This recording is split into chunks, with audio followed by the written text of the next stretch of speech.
24 hours of NFL 100 content is our Christmas gift to you. Spend Christmas Day with Brett Favre, your guy Emmitt Smith, Prime, Deion Sanders, and more. It all starts with NFL 100 Generations, current stars and legends, kicking off the NFL 100 Christmas Day Marathon at 7 a.m. Eastern, only on NFL Network. You know what that means? What does it mean? We're on the show tomorrow. What do you mean? A day off on What?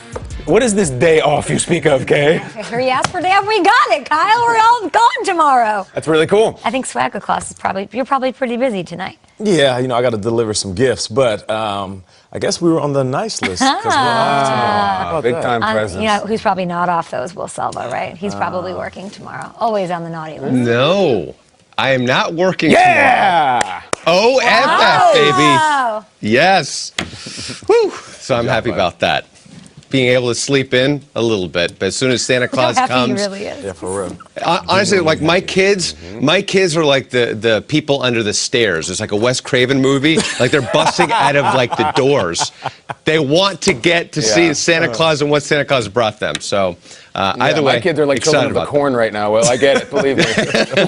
I can also relate. Away, all right, now one of the main benefits of clinching a division early is, of course, getting the extra rest, and that is exactly what Ravens running back Mark Ingram needs at this time of year. He'll have about 20 days to do so. Now, NFL Network insider Ian Rappaport reporting Ingram suffered a calf strain, and as a result, Baltimore will be cautious with it. Now, according to Ian, the Ravens hope to have Ingram back for the playoffs based on the severity of it. Head coach John Harbaugh characterizing the strain as mild to moderate.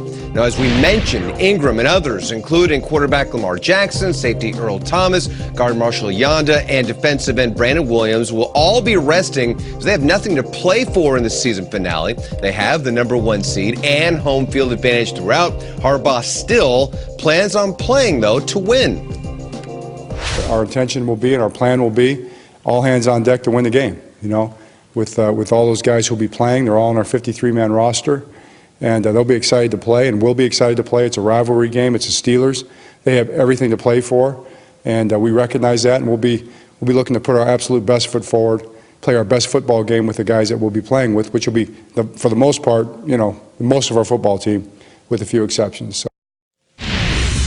All right, playing to win. How about the Seahawks? They need running backs, and who better to call than Beast Mode himself, Marshawn Lynch. Rap Sheet reporting Lynch has inked a one-year deal to return to Seattle. And according to NFL Network's Tom Pelissero, Lynch has been working out intensely in recent weeks. He last played for the Raiders in 2018 before an injury ended his season early. Now, this was the tweet posted by his agent late last night confirming the deal from their end. My son at Money Lynch is back. Boom.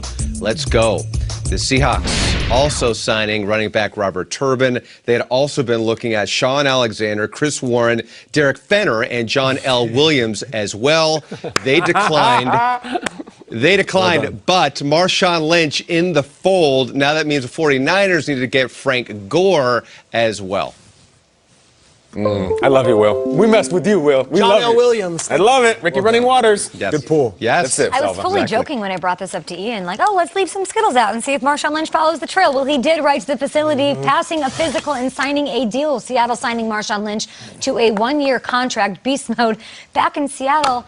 How cool is this? I love this news. It's amazing news. I mean, Marshawn Lynch is a legend in Seattle. And being that I'm from Seattle, what he did on the field is amazing. But what he did off the field is something that leaves an impact on people's lives.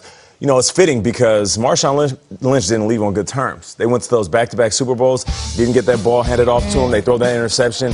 And he really left with a strong dislike for the organization, how they treated him on his way out.